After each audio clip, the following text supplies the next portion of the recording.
தைப்பூசம் அன்று முருகனை எந்த நேரத்தில் எப்படி வழிபட்டால் கேட்ட அனைத்தும் கிடைக்கும் தெரியுமா?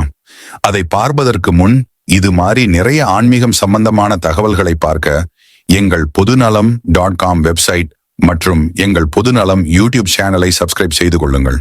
முருகப்பெருமானின் மிக சக்தி வாய்ந்த மற்றும் முக்கியமாக விரதங்களில் ஒன்றாக கருதப்படுவது இந்த தைப்பூசம்.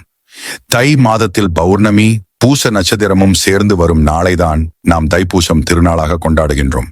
இந்த நாளில் முருகப்பெருமானுக்கு விரதம் இருந்து நாம் பாத யாத்திரை செல்வது, காவடி எடுப்பது, அலகு குத்துவது, பால் குடம் எடுப்பது, அன்னதானம் செய்வது, இப்படி பல விதத்தில் பக்தர்கள் தங்கள் நேர்த்தி கடன்களை செய்கிறார்கள். முருகனுக்கு சஷ்டி அன்று விரதம் இருந்தால் குழந்தை பிறக்கும்.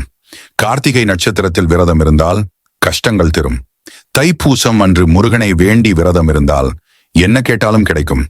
தைப்பூசம் வழிபாடு செய்ய உகர்ந்த நேரம் பூச நட்சத்திரம் 10ஆம் தேதி பிப்ரவரி அன்று இரவு சரியாக 7:11 முதல் 11 பிப்ரவரி சரியாக இரவு 7:31 வரை உள்ளது. பௌர்ணமி திதி 11 பிப்ரவரி இரவு 7:51 துவங்குகிறது. பௌர்ணமி திதியும் பூச நட்சத்திரமும் ஒன்றாக சேரும் நேரத்திலேயே தைப்பூசம் வழிபாடு செய்ய வேண்டும்.